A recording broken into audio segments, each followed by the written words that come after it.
नमस्ते प्यारे दोस्तों, स्वागत है आप सभी का हमारे YouTube चैनल में। तो देखिए दोस्तों, हमने कौन से प्रैक्टिस सेट को स्टार्ट किया है। तो प्रैक्टिस सेट 3.4 को, इसमें हमारे 3 क्वेश्चंस कंप्लीट हो चुके हैं और आज के इस लेक्चर में हम करने वाले हैं बचे हुए 3 क्वेश्चंस, यानी कि क्वेश्चन नंबर 4, 5 और 6। ठीक है, तो चलो फिर इस वीडियो को हम स्टार्ट करते हैं। तो यहाँ पर देखिए दोस्तों, ये रहा आपका क्वेश्चन नंबर 4। अब इसमें क्या लिखा हुआ है, चलिए हम पढ़ते हैं। तो इसमें लिखा है कि देयर इज एन ऑडिटोरियम, यानी कि एक ऑडिटोरियम है। मान लेते हैं कि ये है आपका ऑडिटोरियम। ठीक है, ऑडिटोरियम जानते हो ना, जैसे एक हॉल टाइप का रहेगा, वहां पे ऑडियंस के बैठने के लिए जगह दी रहती है, सीट्स, और फिर उसके बाद वहां पे एक स्टेज बना रहता है, राइट। तो उसको हम कहते हैं ऑडिटोरियम। तो यहाँ पर क्या है दोस्तों, एक ऑडिटोरियम है जिसमें कितने रोज हैं। तो यहाँ पे 27 रोज है। रोज का मतलब आपको पता है ना, जैसे मान लीजिए ये पहला रो है, फिर उसके बाद ये दूसरा रो है, ये तीसरा रो है, ऐसे करते करते टोटल कितने रोज है भाई, ये ना 27 रोज है। ऐसा हमारे क्वेश्चन में दिया गया है। ठीक है, अब आगे देखो क्या लिखा है कि there are 20 seats in the first row, यानी कि जो पहला रो है ना, जैसे ये हमारा फर्स्ट रो है, तो इसमें टोटल कितने सीट्स हैं भाई, 20 सीट्स हैं। फिर देखो आगे क्या लिखा है कि 22 seats in the second row, यानी कि जो सेकेंड रो है उसमें कितने सीट्स हैं, 22 सीट्स हैं। एंड थर्ड रो में कितने सीट्स हैं भाई, 24 सीट्स हैं। यानी कि यहाँ पर ये जो आपका तीसरा रो है ना, इसमें कितने सीट्स हैं, तो ये हैं हमारे 24 सीट्स। एंड सो ऑन का मतलब क्या हुआ कि ऐसे ही आगे बढ़ता जाएगा। जैसे फर्स्ट रो में 20 सीट्स, सेकेंड रो में 22, थर्ड रो में 24 सीट्स, वैसे ही जो आपका चौथा वाला रो होगा ना, उसमें कितने सीट्स हो जाएंगे, 26 हो जाएंगे। और ऐसे करके ये आगे बढ़ता जाएगा। इसके आगे जो रो रहेगा उसमें कितने सीट्स हो जाएंगे, बोलो, इसमें हो जाएंगे 28, यानी 2-2 करके ये आगे बढ़ता जा रहा है। ओके, ऐसे करते करते टोटल यहाँ पे कितने नंबर ऑफ रोज हैं, तो वो है 27 रोज। देखो मैं यहाँ पे रोज का जो नंबर है वो लिखती हूँ। यहाँ पे टोटल कितने रोज हैं, वो है हमारे 27। ठीक है, ऐसा यहाँ पर दिया गया है, राइट। फिर देखो आगे क्या लिखा है। आगे देखो यहाँ पर बोला गया है कि आपको फाइंड करना है। क्या फाइंड करना है, find the number of seats in the 15th रो, यानी कि जैसे ये जो ऑडिटोरियम है ना, यहाँ पर जो सीट्स रहेंगे, ठीक है, तो 15th रो में कितने सीट्स हैं वो हमें फाइंड करना है। यानी हमें क्या फाइंड करना है, अच्छे से समझिएगा आप। देखिए मैं आपको बताती हूँ, जो आपका फर्स्ट रो है दोस्तों, उसमें टोटल नंबर ऑफ सीट्स कितने हैं, 20, यानी कि ये मान लीजिए ये है आपका T1। ठीक है, फिर जो सेकेंड रो है उसमें टोटल नंबर ऑफ सीट्स कितने हैं, 22, यानी कि ये आपका सेकेंड टर्म है T2। फिर वैसे करके ये आपका T3 है, फिर यहाँ पे T4 आएगा, T5 आएगा। तो ऐसे करते करते जब आगे जाओगे ना, तो एक जगह ऐसी भी आएगी जहां पर आपको मिल जाएगा T15। तो आपको बताना है कि T15 कितना होगा, यानी जो 15th रो है ना, उसमें कितने नंबर ऑफ सीट्स होंगे, वो आप लोगों को यहाँ पर फाइंड करना है। ठीक है, तो पहला क्वेश्चन समझ में आया कि हमें क्या निकालना है, हमें यहाँ पे T15 निकालना है, T15 का वैल्यू। ठीक है, चलो आगे बढ़ो। आगे क्या लिखा है, also find how many total seats are there in the auditorium, यानी कि ये जो ऑडिटोरियम है ना, इसमें टोटल कितने सीट्स हैं वो आप लोगों को बताना है। ठीक है, तो ये भी हम बता सकते हैं दोस्तों। देखो मैं आपको बताती हूँ, ये हमारा फर्स्ट टर्म है, सेकेंड टर्म है, ऐसे करके ये कहाँ तक गया है। अब क्योंकि इसमें टोटल 27 रोज है ना, यानी कि लास्ट वाला जो टर्म है वो हमारा T27 हो जाएगा। ओके, समझ में आ रहा है। तो देखो यहाँ से आपको n का वैल्यू क्या मिल जाएगा दोस्तों, n का वैल्यू हमें 27 मिल जाएगा। मतलब इसके अंदर टोटल कितने रोज है भाई, 27 है ना, इसीलिए n का वैल्यू क्या हो जाएगा, 27। ठीक है, अब हमें टोटल नंबर ऑफ सीट्स बताना है ऑडिटोरियम में, यानी पूरा के पूरा मिला करके ये जितने भी 27 के 27 रोज है ना, इनके जो सीट्स हैं इनका हमें टोटल निकालना है। यानी कि हमें यहाँ पर फाइंड करना है S27। समझ में आया आप लोगों को। तो आपको यहाँ पे 2 चीजें फाइंड करनी है, T15 और S27। तो जब आप ये दोनों चीजें निकाल लोगे, बस आपका आंसर आ जाएगा। ओके, तो मैंने आपको ये सब कुछ बता दिया। अब इसको सॉल्व कैसे करना है, देखो ये जो आपको दिखाई दे रहा है ना, ये जो मैंने यहाँ पे नंबर ऑफ सीट्स लिखे हैं ना, ये समझो ये सीक्वेंस है, और ये सीक्वेंस आपका AP है। और अगर ये AP है तो यहाँ से आपको A का वैल्यू मिलेगा, फिर उसके बाद यहाँ से D का भी वैल्यू मिलेगा, और आप लोग बहुत आसानी से ये सब कुछ निकाल पाओगे। ओके, चलो फिर आ जाओ मेरे साथ ये क्वेश्चन को सॉल्व करने के लिए। तो चलो लिख करके बताती हूँ कैसे लिखना है। ये तो बस मैंने अभी आपको समझाया, अब हम चलते हैं एक्चुअल में इसका जो लिखने का तरीका है वो समझते हैं। तो देखिएगा, अगर मैं टोटल नंबर ऑफ रोज की बात करूँ दोस्तों, तो यहाँ पे कितने रोज हैं, ये हैं हमारे 27 रोज ऑडिटोरियम में। लो भाई मैंने लिख दिया। और number of seats in the first row में कितने नंबर ऑफ सीट्स हैं, तो 20 हैं। हमने देखा था क्वेश्चन में, देखो 20 लिखा हुआ है। फिर सेकेंड रो में है 22, थर्ड रो में है दोस्तों 24 एंड सो ऑन, यानी कि फोर्थ रो में कितने सीट्स हो जाएंगे, 26 हो जाएंगे। अगले में होंगे 28, फिर उसके बाद 30, 32, 34, ऐसे करके ये आगे बढ़ेगा। ओके, चलो तो अगर मैं इसको ये जो यहाँ पे नंबर ऑफ सीट्स हैं, अगर मैं इसको ना यहाँ पे इस प्रकार से लिखूँ तो देखिएगा, अगर मैं इसको सीक्वेंस में लिखूँ तो आपको समझ में आएगा 20, 22, फिर यहाँ पे 24, इसके आगे जाओगे तो 26, और ये ऐसे ही करके आगे बढ़ता जाएगा। कहाँ तक जाएगा? अप टू 27 टर्म्स तक आगे जाएगा। ये फर्स्ट टर्म है, ये सेकेंड, ये थर्ड, ये फोर्थ, वैसे करके ये कहाँ तक जाएगा? 27 टर्म्स तक जाएगा। मैंने यहाँ पे 27 क्यों बोला? क्योंकि यहाँ पर बोला गया था ना नंबर ऑफ रोज कितने हैं? 27, तो जितने रोज रहेंगे वहीं तक तो जाएगा ना। ये फर्स्ट रो में इतने हैं, सेकेंड रो में इतने, थर्ड रो में इतने, तो 27 रो में कितने होंगे अभी हमें मालूम नहीं है, और हमें वो निकालना भी नहीं है। ठीक है, चलो तो ये हो गया। अब देखो ध्यान से, ये क्या है दोस्तों? ये हमारा एपी में है कि नहीं? तो आप यहाँ पे क्या बोलोगे कि given sequence is in AP, यहाँ पे लिख देना कि given sequence is in AP, ये एपी में है, बराबर। ओके भैया, और अगर ये एपी में है तो चलो मुझे बताओ, ए का वैल्यू हमारा 20 हो जाएगा और डी का वैल्यू क्या होगा? 22 माइनस 20 यानी कि 2। देखो 22 T2 माइनस T1 कर दिया तो हमें डी मिलता है दोस्तों 2। ठीक है, चलो यहाँ तक बात समझ में आ गई। अब जो जो निकालना था उसके ऊपर जरा गौर करेंगे। हमें निकालना था T15 और S27, तो चलो पहले हम T15 निकालते हैं दोस्तों। आइए, तो T15 निकालने के लिए हमें Tn का फॉर्मूला यूज करना पड़ेगा, और वो तो हमें बहुत अच्छे से आता है, हमने तो कितनी बार उसको सीखा है। तो देखो यहाँ पे हम लिखेंगे वी नो दैट, हमें मालूम है। अच्छा, आपको क्या मालूम है? अरे हमें ये वाला फॉर्मूला पता है कि Tn होता है किसके equal? a plus n minus 1 into D के इक्वल होता है। तो हमें निकालना है T15, राइट। और a का वैल्यू हमारे पास कितना है भाई? 20 है। n का वैल्यू क्या हो जाएगा? 15 माइनस 1, डी का वैल्यू कितना है? 2 है। अब इसको सॉल्व कर दो, मिल जाएगा आंसर। देखो यहाँ पे लिखेंगे 20 प्लस 15 में से 1 गया तो यहाँ पे आ जाएगा 14 इंटू 2, फिर क्या? सुनो, यहाँ पर आएगा 20 और प्लस 14 2 जा 28। अब इन दोनों को जोड़ो तो T15 हमें कितना मिल जाएगा दोस्तों? तो ये जो है ना T15 ये हमें मिलेगा 48। समझ में आया? तो आप देख सकते हो हमने यहाँ पे T15 निकाल लिया, यानी कि जो हमारा 15th रो है ना उसमें टोटल नंबर ऑफ सीट्स कितने हो जाएंगे? तो 48 सीट्स होंगे। कितने होंगे दोस्तों? 48 सीट्स। ठीक है, चलो पहले सवाल का आंसर तो हमने निकाल लिया। अब जो दूसरी चीज हमसे पूछी गई थी कि how many seats are there in auditorium, यानी कि वो जो ऑडिटोरियम है उसमें टोटल नंबर ऑफ सीट्स कितने हैं, राइट। तो हमें यहाँ पे क्या निकालना है? S27। इसका मतलब तो यही हुआ ना क्योंकि उस ऑडिटोरियम में टोटल नंबर ऑफ रोज कितने हैं भाई? 27। तो देखो अब यहाँ पर मैं आपको आगे का बताती हूँ। देखिए अब हमें इधर फाइंड करना होगा S27। Now we have to calculate the S27। Okay, चलिए तो कैसे करेंगे सुनेंगे सब लोग ध्यान से। यहाँ पर हम फॉर्मूला लिखेंगे पहले तो Sn which is equal to n/2, फिर ब्रैकेट के अंदर 2a plus n minus 1 into d. चलो भाई अब वैल्यूज पुट करेंगे। यहाँ पे आ जाएगा S27 which is equal to n का value 27 divided by 2 into a का वैल्यू आप देख सकते हो विच इज 20 प्लस n का वैल्यू 27 माइनस 1 करेंगे। d का वैल्यू आप यहाँ से देख सकते हो which is 2। Bracket close, solve करो इसको। 27/2, फिर 22 जा 40 प्लस 27 माइनस 1 करेंगे 26 इंटू 2, फिर क्या आएगा? देखो 27/2, फिर उसके बाद 40 प्लस मल्टीप्लाई करो 2 6 जा 12, 1 आया, 2 2 जा 4 1 5 यानी कि 52। समझ आया ना? 52 कैसे आया? ठीक है, उसके बाद बता रही हूँ। देखो यहाँ पे आएगा 27/2 इंटू, इन दोनों को जोड़ो तो यहाँ पे 2 5 4 कितना 9, ठीक, इतना ही होगा। अब इसको काटेंगे 2 से, हम 2 से चलो काटते हैं। तो 2 4 जा 8, इसमें से 1 बचेगा, 2 6 जा 12 यानी कि 46। देखो यहाँ पर हमें क्या मिला? 27 इंटू 46। अब इन दोनों का कर दीजिए मल्टीप्लाई, तो आपको पता चल जाएगा कि उस ऑडिटोरियम में टोटल नंबर ऑफ सीट्स कितने हैं। ठीक है, तो चलो मल्टीप्लाई करें जल्दी से। तो 27 इंटू 46, ये देखो मैं यहाँ पे कर रही हूँ।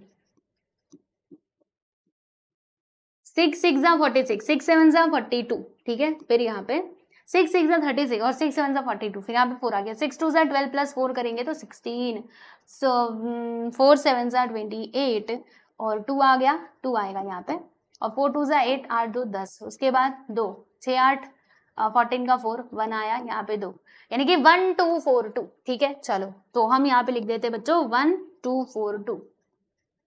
ठीक है ना, यानी कि उस ऑडिटोरियम में टोटल नंबर ऑफ सीट्स कितने हैं? तो वो है हमारे 1240 42 सीट्स। ठीक है, चलो अब आंसर कैसे लिखना है मैं आपको वो भी बता देती हूँ। सब कुछ तो मैंने बता दिया, बस अभी आंसर लिखने का तरीका समझ लो एंड देन आपका ये क्वेश्चन यहाँ पर हो जाएगा कंप्लीट। ओके, चलो आंसर लिखना बता दूं। आओ रुको, पहले इसको थोड़ा किनारे करते हैं, इधर मैं आपको आंसर लिख के बताती हूँ।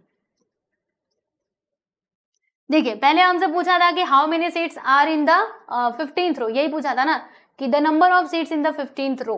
तो यहाँ पे हम लिख देते हैं इसका आंसर, देखिए ऐसे कि hence the number of seats,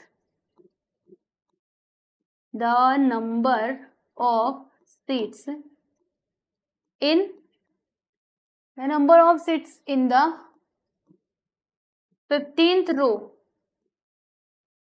is, बोलो 15th रो में कितने नंबर ऑफ सीट्स है दोस्तों? 48। तो यहाँ पर मैंने 48 लिख दिया। उसके बाद लिखेंगे एंड देयर आर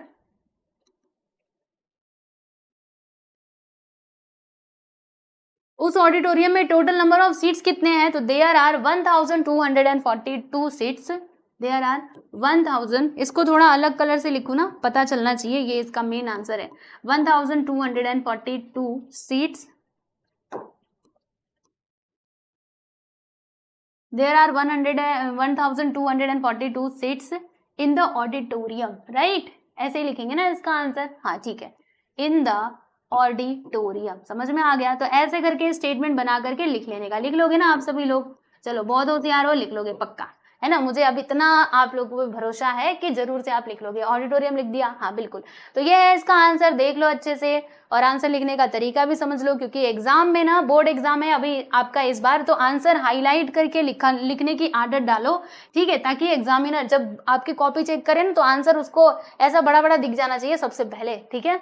चलिए, तो 48 और 1240 इसका करेक्ट आंसर हो जाएगा। आप देख लो। अब हम चलते हैं आगे फिर क्वेश्चन नंबर 5 की तरफ। तो ये है दोस्तों आपका 5वां सवाल आपके स्क्रीन पर। अब ये लो भाई, टेम्परेचर का सवाल दे दिया। अरे कोई बात नहीं, हमें तो सब कुछ आता है, हमने अभी तक सब कुछ सीख लिया है, अब कोई टेंशन वाली बात है नहीं, बहुत आराम से हम इसको सॉल्व करेंगे। चलो देखो, इसमें क्या लिखा हुआ है कि Kargil temperature was recorded in a week from Monday to Saturday. यानी कारगिल एक जगह है जम्मू कश्मीर में, एकदम ऊपर साइड में, आप सभी को मालूम है, राइट? तो वहां का जो टेम्परेचर है ना, उसको क्या किया गया दोस्तों? उसको रिकॉर्ड किया गया मंडे से लेकर के सैटरडे, यानी कि 6 दिन का टेम्परेचर ये लोगों ने क्या किया भाई? रिकॉर्ड किया, ठीक है? अब देखिएगा, ये यहाँ पे जो रीडिंग लिया ना टेम्परेचर का, वो किस में था? वो था एपी में। एपी में मतलब क्या? जैसे Monday, Tuesday, Wednesday, Thursday, Friday, Saturday, ठीक है? ये जो रीडिंग था ना, वो एक एपी में था। एपी में रहने का मतलब क्या है? अरे एपी में रहने का मतलब क्या है कि वहां पे जो कॉमन डिफरेंस है ना, वो सेम ही आएगा, वो अलग नहीं आएगा, ठीक है? ऐसे वो था।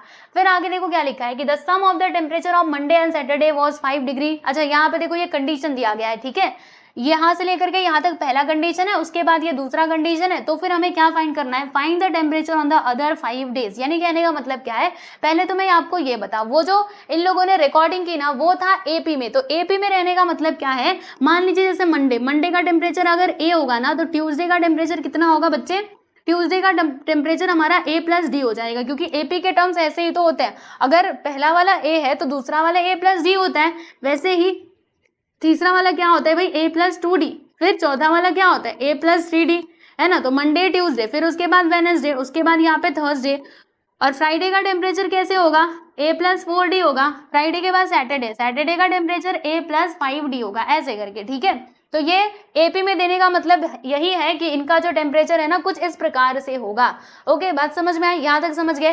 फिर उसके बाद इसमें आगे ना एक कंडीशन लिखा हुआ है, ये कंडीशन ठीक है। फिर उसके बाद दूसरा यहाँ पे कंडीशन क्या है कि अगर वेडनेसडे का टेम्परेचर है -30 डिग्री सेल्सियस, देखो ये है वेडनेसडे, इसका टेम्परेचर बोला है कि ये है -30 डिग्री सेल्सियस, यानी कि ए प्लस 2d किसके इक्वल है? -30 के इक्वल है। Then find the temperature on the other 5 days. तो फिर ये जो अदर 5 डेज है ना दोस्तों, यानी कि Monday, Tuesday, Thursday, Friday, Saturday, इनका टेम्परेचर हमें निकालना है। तो कैसे निकालेंगे? बहुत आसान है, बिल्कुल भी चिंता मत करना, मैं बताऊंगी। देखो करना क्या है, पहले हम ये अज्यूम कर लेंगे, उसके बाद ये जो पहली कंडीशन दी गई है ना, पहले कंडीशन की मदद से हमें एक वैल्यू मिलेगा। फिर ये जो दूसरा यहाँ पे कंडीशन दिया है कि वेडनेसडे का टेम्परेचर इतना है, तो यहाँ से हमें एक और वैल्यू मिलेगा। और फिर उसके बाद जब ए और डी के वैल्यूज हमें मिल जाएंगे ना, उसके बाद हम क्या कर सकते हैं? इन सारे के सारे दिनों का जो टेम्परेचर है वो फाइंड कर सकते हैं, क्योंकि ए की जगह पे ए का वैल्यू रखेंगे और डी की जगह पे डी का वैल्यू रखेंगे, और फिर हमें आंसर मिलते जाएगा, ठीक है? तो चलो इसका सॉल्यूशन हम स्टार्ट करते हैं। तो क्या लिखेंगे हम स्टार्टिंग में, ऐसे लिखेंगे कि the readings of the temperature were in AP, यानी कि जो रीडिंग है ना टेम्परेचर का वो किस में था भाई, एपी में था। ठीक है, ये बात तो क्लियर है। अब देखो फर्स्ट टर्म को हम मान लेते हैं कि ए है और सेकेंड यानी कि कॉमन डिफरेंस को हम मान लेते हैं डी। ठीक है, तो चलो बताओ यहाँ पे टेम्परेचर क्या हो जाएगा, मंडे, ट्यूसडे, वेडनेसडे, थर्सडे और फ्राइडे का। आ जाओ इनको हम अज्यूम करते हैं। तो यहाँ पे हम लिखेंगे, अच्छे से पूरा लिखना होगा, हम ऐसे लिखेंगे कि टेम्परेचर ऑफ मंडे, बोलो ये क्या हो जाएगा, मंडे का टेम्परेचर ए हो जाएगा। ठीक है ना, फिर उसके बाद टेम्परेचर ऑफ ट्यूसडे, मंडे के बाद क्या आता है, ट्यूसडे ही आता है ना, तो यहाँ पर हम लिखेंगे टेम्परेचर ऑफ ट्यूसडे। तो ट्यूसडे का टेम्परेचर कितना हो जाएगा दोस्तों, ये हमारा हो जाएगा ए प्लस डी, क्योंकि फर्स्ट टर्म अगर ये है तो सेकेंड टर्म तो यही होगा ना एपी के अंदर, बराबर। फिर उसके बाद हम यहाँ पे लिखेंगे दोस्तों temperature of temperature Monday, Tuesday, Wednesday, right, यहाँ पे आ जाएगा हमारा वेडनेसडे।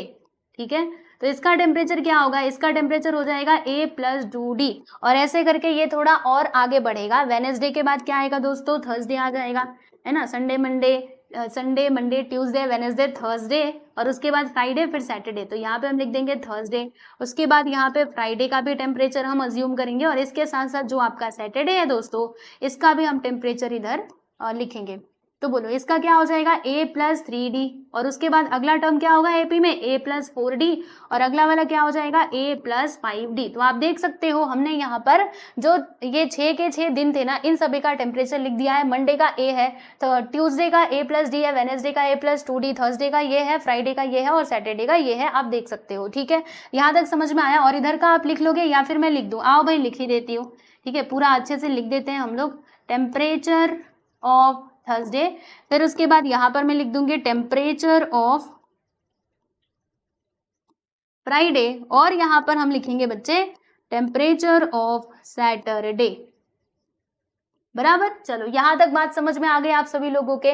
ओके, अब हम क्या करेंगे ना, यहाँ पर ये जो क्वेश्चन में कंडीशन दिया गया उसको हम देखेंगे, और उसकी मदद से हम यहाँ पे एक एक करके वैल्यूज को फाइंड करेंगे। ठीक है, तो क्वेश्चन में कंडीशन क्या दी गई है, अब आपको कंडीशन ध्यान से देखना होगा। तो देखो पढ़ोगे ना आपको समझ आएगा। यहाँ पर क्या लिखा है, मैं इसको जरा नीचे कर देती हूँ और आपको पहले समझाती हूँ। देखो इसमें लिखा है कि यहाँ से पढ़ेंगे, देखिए कि all readings were in AP. ठीक है, यहाँ तक तो ठीक है। अब देखो यहाँ से आपका कंडीशन शुरू हो रहा है कि द सम ऑफ, पढ़ते रहना, the sum of temperature of Monday and Saturday was 5 degree Celsius more than the sum of temperature of Tuesday and Saturday. समझ में आया, कुछ नहीं समझ में आया, एक बार फिर से पढ़ो। देखो यहाँ पे लिखा है कि किसका हमें सम लेना है, sum of temperature of Monday and Saturday, यानी मंडे और सैटरडे का जो टेम्परेचर है ना उसका सम किसके इक्वल होता है। तो देखो क्या लिखा है, वाज 5 डिग्री सेल्सियस मोर, यानी 5 डिग्री सेल्सियस ज्यादा है। ज्यादा मतलब क्या, हमें जोड़ना पड़ेगा, लेकिन किस में, वो किससे ज्यादा है, तो sum of temperature of Tuesday and Saturday, यानी ट्यूसडे और सैटरडे का जो टेम्परेचर है ना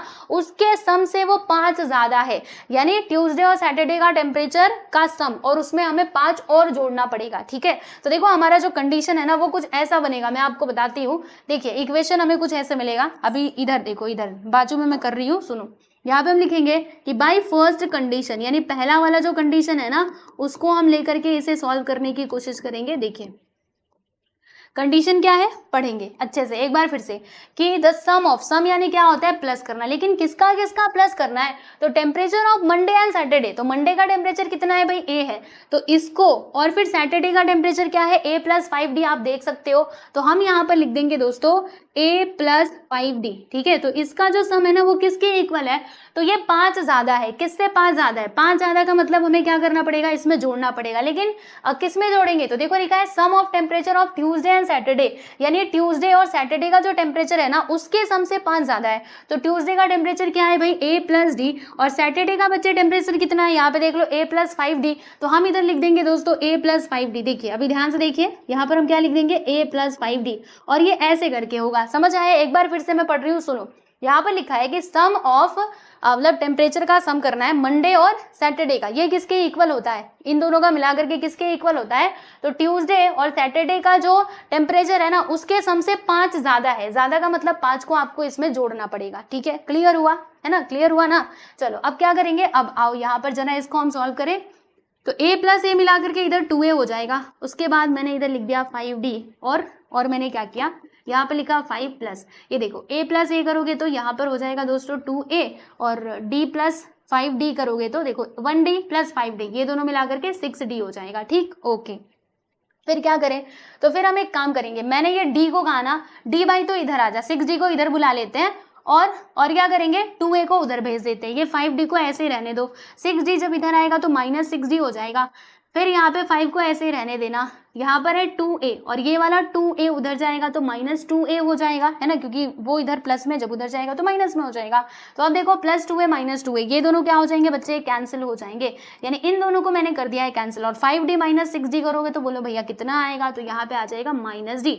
आप बोलेंगे अरे अरे माइनस d कैसे आ गया, अरे सुनो, देखो 6 में से 5 गया तो 1 आएगा ना, यानी कि 1d, और 1d यानी लिख करके दिखाने की जरूरत थोड़ी ना कि ये 1d है, बस आप d लिखोगे तो भी समझ में आता है कि वो 1d है। ठीक है, और माइनस का साइन क्यों आया, क्योंकि आपका जो ग्रेटर नंबर का साइन है ना वो है माइनस, इसलिए यहाँ पे माइनस आ जाएगा, विच इज इक्वल टू 5। अब ये वाला -5 के पास चला जाएगा, यानी कि d का वैल्यू यहाँ से आपको क्या मिलता है, तो d का वैल्यू बच्चे आपको मिलता है -5, जैसे कि आप इसमें देख भी सकते हो। ठीक है, तो हमने d का तो वैल्यू निकाल लिया, अब हमें चाहिए a का वैल्यू। तो a का वैल्यू कैसे मिलेगा, तो यहाँ पर ये जो दूसरी कंडीशन दी गई थी ना कि वेडनेसडे का जो टेम्परेचर है वो है हमारा -30 डिग्री सेल्सियस, तो यहाँ से हमें ना a का वैल्यू मिलेगा। ओके चलो, तो अब आपको आगे का करके बताती हूँ, अब सुनते रहना, इसको कहाँ पे किया जाए, तो इसको ये साइड में करती हूँ। ठीक है, चलिए अब साइड में थोड़ा आ जाइए आप लोग।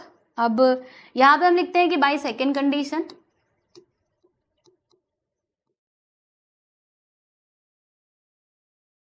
सेकेंड कंडीशन में क्या दिया था कि temperature of Wednesday was -30 degree Celsius. तो टेम्परेचर ऑफ वेडनेसडे का टेम्परेचर कितना है, a प्लस 2d, तो a plus 2d which is equal to -30 degree Celsius. ऐसा हमारे क्वेश्चन में ही दिया गया है, हमने अपने मन से नहीं लिखा है ना, हमारे क्वेश्चन में दिया गया है। तो अब देखो यहाँ पर d का वैल्यू क्या मिला था, -5, तो हम यहाँ पे d का वैल्यू पुट करेंगे। तो देखो यहाँ पे लिखा है a प्लस 2 इंटू डी का value -5 which is equal to -30। तो यहाँ से देखो अभी a का वैल्यू मिलेगा, 2 5 क्या होता है भाई 10, और plus minus minus which is equal to -30। मैंने बोला -10 तो उधर जा, जब ये उधर जाएगा तो ये +10 हो जाएगा।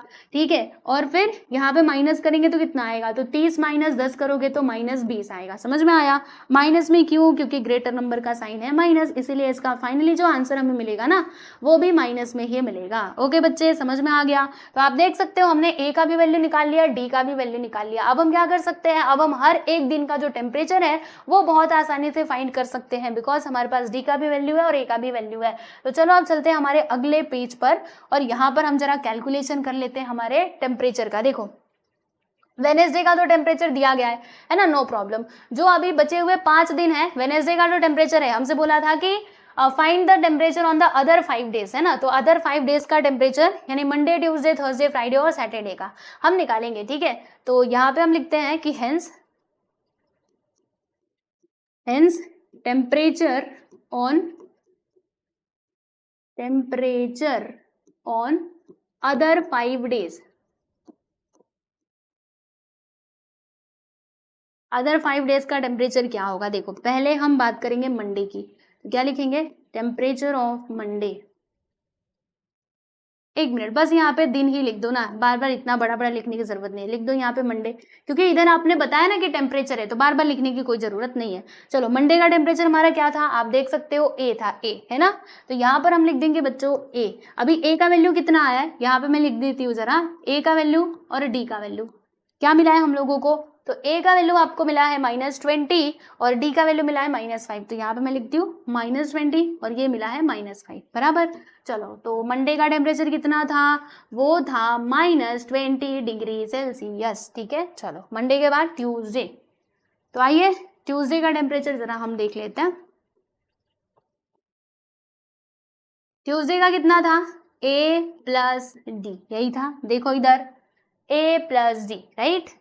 तो यहाँ पे वैल्यूज रखेंगे, बताओ a का वैल्यू -20 फिर प्लस d का वैल्यू -5, है ना, अब दोनों भी माइनस है, तो -20 -5 दोनों मिलकर के कितने हो जाएंगे 25, माइनस में कि प्लस में, अरे भैया माइनस में, क्योंकि दोनों माइनस में है, तो 25 डिग्री सेल्सियस यहाँ पर ये आ जाएगा। ओके ट्यूसडे का। फिर ट्यूसडे के बाद वेडनेसडे का तो दिया गया था, अब हम लिखेंगे वेडनेसडे के बाद क्या आता है, Monday, Tuesday, Wednesday, Thursday. Thursday का यहाँ पर टेम्परेचर हम लिखेंगे बच्चे, देखिए थर्सडे का, तो थर्सडे का क्या था, इधर से आप देख सकते हो a+3d, तो यहाँ पर हम लिखेंगे दोस्तों a+3d। चलो अभी वैल्यूज पुट करेंगे, a का वैल्यू -20 प्लस 3d, d का वैल्यू -5। फिर इसको सॉल्व करो तो -20 प्लस माइनस माइनस, और यहाँ पे 3 5 सा क्या होता है 15, यानी कि -15 आएगा, बराबर यही आएगा 3 5 15 -15। फिर ये दोनों माइनस में है तो जुड़ जाएंगे, 5 0 5 और 2 1 3 और यहाँ पे माइनस, तो क्या आएगा 35 डिग्री सेल्सियस। ओके, क्लियर हुआ। चलो बहुत अच्छी बात है, ये भी क्लियर हो गया आप सभी लोगों को। अब उसके बाद यहाँ पर हम बात करेंगे फ्राइडे की। चलो इसको थोड़ा जीरो को ना यहाँ पे लिखते हैं इसके सिर पे। उसके बाद यहाँ पर फ्राइडे का लिख लेते हैं। चलो फ्राइडे का टेम्परेचर क्या था जरा आप देख लो, ये था हमारा a+4d, तो मैंने इधर लिख दिया है बच्चे a+4d। अब उसके बाद इसमें ना वैल्यूज पुट करेंगे, तो आइए a का वैल्यू क्या है -20, तो यहाँ पर मैंने लिख दिया दोस्तों -20, फिर प्लस 4 × d, d का वैल्यू -5, तो -20 प्लस नहीं -4 5 सा क्या होता है 20, तो 20 20 कितना होता है 40, यहाँ पर आ जाएगा -40 डिग्री सेल्सियस। उसके बाद यहाँ पे लास्ट में आ गया सैटरडे का, तो देखो सैटरडे का जो हमारा टेम्परेचर है ना दोस्तों, वो कितना था, वो था a+5d। अब उसके बाद इसके अंदर वैल्यूज पुट करेंगे, तो आइए a का वैल्यू इज 20, उसके बाद प्लस फिर 5 × d का वैल्यू -5, तो यहाँ पर क्या आएगा -20 -5 5 सा 25, ये दोनों जुड़ जाएंगे तो यहाँ पर आ जाएगा 45, जो कि माइनस में, तो 45 डिग्री सेल्सियस, -45 डिग्री सेल्सियस। ठीक है, तो आप देख सकते हो मंडे ट्यूसडे थर्सडे फ्राइडे और सैटरडे, यानी जो अदर 5 डेज थे उनका टेम्परेचर हमने पता कर लिया है। तो मंडे का है 20, फिर ट्यूसडे का है -25 और थर्सडे का -35, फिर ये आप देख सकते हो लास्ट में देख लो -45। ठीक है, तो इस प्रकार से ये क्वेश्चन आपका कंप्लीट होता है और ये एक्चुअल में एपी में है। ठीक है, आप अगर देखेंगे तो आपको ये एपी में ही मिलेगा। आप बोलेंगे अच्छा यहाँ पे तो एक चीज गायब है, जैसे इधर -20 है -25, तो यहाँ पे अगर देखा जाए तो -30 आना चाहिए था, वो कहाँ गया? अरे बीच में आएगा ना हमारा वेडनेसडे का टेम्परेचर, जो हमने नहीं लिखा है क्योंकि ये ऑलरेडी क्वेश्चन में दिया गया था। ठीक है, तो जब आप इसको भी लिख लोगे तो आपको ये पूरा एपी में ही लगेगा। ओके, चलो अब आगे चलते हैं और बात करते हैं हम लोग अगले सवाल यानी कि क्वेश्चन नंबर 6 की, जो हमारा इस लेक्चर का भी लास्ट क्वेश्चन होने वाला है और इसी के साथ साथ इस प्रैक्टिस सेट का भी लास्ट क्वेश्चन होने वाला है। ठीक है, तो अब इसमें क्या दिया गया है भाई, इसमें दिया गया है कुछ अच्छी बातें दी गई हैं। देखिए इसमें लिखा हुआ है कि on the world environment day, मतलब जब वर्ल्ड एनवायरमेंट डे था तो ट्री प्लांटेशन का जो प्रोग्राम है उसको अरेंज किया गया था। ठीक है, और कहाँ पे अरेंज किया गया था कि on a land which is triangular, यानी कि जो वहाँ पे जमीन थी ना दोस्तों वो कैसी थी, तो वो ट्रायंगल के शेप में थी, यानी कि ऐसी। यहाँ पर ट्री प्लांटेशन का जो कार्यक्रम है इसको शुरू किया गया था। ठीक है भाई, अच्छी बात है, करने दो। ठीक है, हम क्यों रोके, करने दो जिसको करना है जो। ठीक है, चलो इन लोगों ने किया।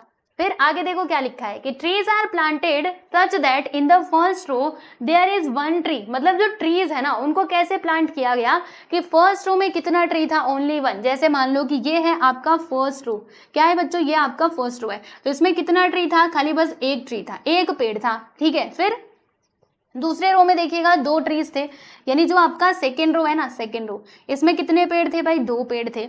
फिर थर्ड में यानी जो आपका थर्ड रो है उसमें टोटल कितने पेड़ थे, तो 3 पेड़ थे। यानी ऐसे करके जो ट्रीज है ना उनको प्लांट किया जा रहा है कि फर्स्ट रो में 1 पेड़, सेकेंड रो में मतलब 2 ट्रीज, थर्ड रो में 3 ट्रीज, फोर्थ रो में 4 ट्रीज हो जाएंगे और उसके बाद फिफ्थ रो में 5 ट्रीज हो जाएंगे, और ऐसे करके ये होते जा रहा है, यानी आगे आगे आगे बढ़ता ही जाएगा। फिर यहाँ पे देखो क्या लिखा है, find the total number of trees in the 25th रोज, यानी आप समझिएगा यहाँ पे टोटल कितने रोज हैं, तो यहाँ पे ना 25th रोज है, यानी कि 25 रोज है यहाँ पर। तो आपको बताना है कि टोटल कितने यहाँ पर ट्रीज हो जाएंगे। अगर हम क्या करते हैं, फर्स्ट रो में इतना ट्री लगाते हैं, सेकंड में इतना, थर्ड में इतना, ठीक है, और फिर जब हमारा फोर्थ रो आएगा तो वहां पे 4 ट्रीज मिलेंगे, फिर उसके बाद 5, और ऐसे करके ये आगे बढ़ेगा कहाँ तक, 25th रोज तक। ठीक है, तो आपको बताना है कि ये जो 25th रोज है ना पूरा यहाँ से लेकर के यहाँ तक, इसमें इसका टोटल कितना होगा, यानी टोटल नंबर ऑफ ट्रीज कितने होंगे वो हमें बताना है। राइट, यानी कि हमें फाइंड क्या करना है भाई, यहाँ पे हमें ना सम वाला फॉर्मूला यूज करना है। देखो आपको एक तरीका बताती हूँ, जब भी आपसे nth टर्म की बात करें, आप समझ जाना वहां पे tn का फॉर्मूला यूज होगा, और जहां पर भी आपसे सम की बात करें यानी आप समझ जाना बिना कुछ सोचे समझे कि वहां पे sn का ही फॉर्मूला लगेगा। तो हमें यहाँ पर निकालना है दोस्तों S25, ठीक है, बात समझ में आई? तो बहुत सिंपल सवाल है, अभी देखना फटाक से सॉल्व हो जाएगा। ये ध्यान से देखोगे तो ये हमारा एपी में है, बराबर। अब एपी में है तो ये फर्स्ट टर्म हो जाएगा, कॉमन डिफरेंस यहाँ पे 1 आएगा, और S25 में निकालना है, तो फॉर्मूले में सारे वैल्यूज को पुट करो, आंसर आपके हाथ में आ जाएगा। तो चलो भाई इसका सॉल्यूशन हम स्टार्ट करते हैं। तो यहाँ पर हम लिखेंगे इसका आंसर, मतलब ऐसे करके आपको लिखना पड़ेगा ना, पूरा सजा करके थोड़ा सा। टोटल नंबर ऑफ रोज कितने भाई? 25। Number of trees in the first row is 1, number of trees in the second row is 3, and number of trees in the third row is 3, and ऐसे करके ये आगे बढ़ता जाएगा। तो अगर मैं इसको सीक्वेंस बना करके लिखूं तो 1 2 3, फिर ये 4 होगा, फिर ये 5 होगा, ऐसे करके ये आगे पूरा बढ़ेगा, कहाँ तक? 25 तक, ठीक है, बढ़ने दो। तो आप देखो ध्यान से, ये हमारा एपी में है क्या? हाँ बोलो, हाँ ये है हमारा एपी में। तो क्या लिखेंगे हम कि given sequence is an AP, given sequence मतलब ये जो सीक्वेंस यहाँ पे मैंने लिखा हुआ है ये हमारा एपी है, तो हम लिख देंगे इट इज एन एपी, ये आपका एपी है। और अगर ये एपी है तो बच्चों ए का वैल्यू हमारा 1 हो जाएगा, इसके साथ साथ डी का वैल्यू क्या होगा? तो T2 माइनस T1 करो, यानी कि 2 माइनस 1 करो तो 1 आएगा, यानी कि हमें ए मिला 1 और डी भी मिला कितना बच्चों? 1 मिला, ठीक है। हमें क्या इधर चाहिए? हमें यहाँ पे निकालना है S25, यानी कि 25th रोज में कितने यहाँ पे ट्रीज हो जाएंगे, राइट, हमें बताना है ना। तो हम ये वाला फॉर्मूला यूज करेंगे, SN का फॉर्मूला। तो देखो अब यहाँ पे हम लिखेंगे कि वी नो दैट, हमें मालूम है, वी नो दैट, क्या पता है आपको? तो हमें ये पता है ना कि SN which is equal to क्या होता है? n/2, ब्रैकेट के अंदर आता है 2a plus n-1 into D, ठीक, ओके। अब हम क्या करेंगे, सुनिए क्या करेंगे हम, अब हम ना इसमें सारे वैल्यूज को पुट करेंगे और क्या करेंगे। तो आइए जरा इधर करते हैं साइड में,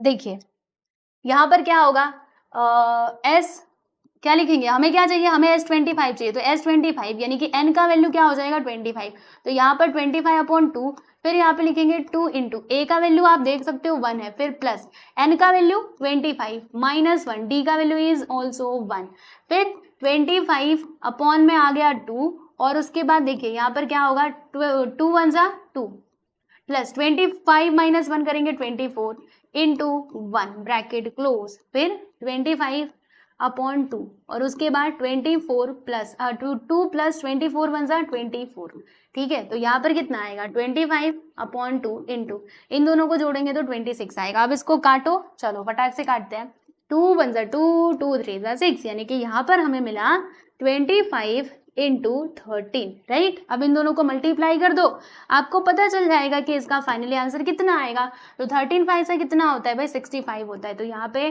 5, ये 6 आ गया, 13 2 जा 26, 26 प्लस 6 करोगे तो 32, यानी कि 325 जो ट्रीज है वो लगाए गए, और यहाँ पे S25 आएगा, ठीक है, हाँ बिल्कुल S25।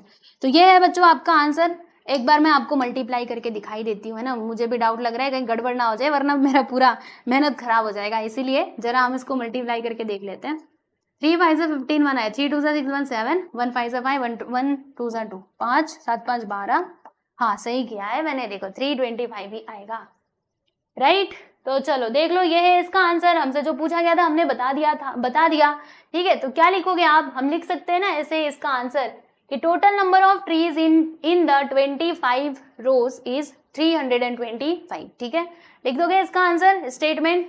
आओ लिख देते हैं हम इसका आंसर फाइनली। क्या लिखना है? देखिए ऐसे लिखेंगे कि hence there are 325 trees in 25 rows, ठीक। तो ये है बच्चे लोग आप लोगों का आंसर, आप देख लीजिए। यहाँ पर आपका ये लास्ट क्वेश्चन इस प्रैक्टिस सेट का था, ये भी कंप्लीट हो गया है ना। तो हमने यहाँ पे सारे क्वेश्चन कंप्लीट कर लिए हैं, 5th 4th और ये 6th, और इसी के साथ ही आपका ये जो प्रैक्टिस सेट है ये कंप्लीट होता है दोस्तों। और मैं आपको बता दूं कि आपका ये 3rd चैप्टर भी कंप्लीट हुआ, 1st 2nd 3rd, यानी कि 3 चैप्टर्स कंप्लीट हो चुके हैं। आगे वाले भी हो चुके हैं, आप प्लेलिस्ट में जाकर के देख लेना, सारे वीडियोस मिल जाएंगे, ठीक है। और आपको बता दूं प्रॉब्लम सेट आपका ऑलरेडी कंप्लीट हो चुका है, तो जब आप प्लेलिस्ट में जाओगे ना तो वहां पर, क्योंकि प्लेलिस्ट में सारे वीडियोस लाइन से अरेंज किए हुए रहते हैं, आपको कुछ नहीं करना, उसमें आपको सब कुछ मिल जाएगा, ठीक है। तो आप ऐसे करके जाकर के प्रॉब्लम सेट के भी क्वेश्चन जरूर आप सॉल्व करना।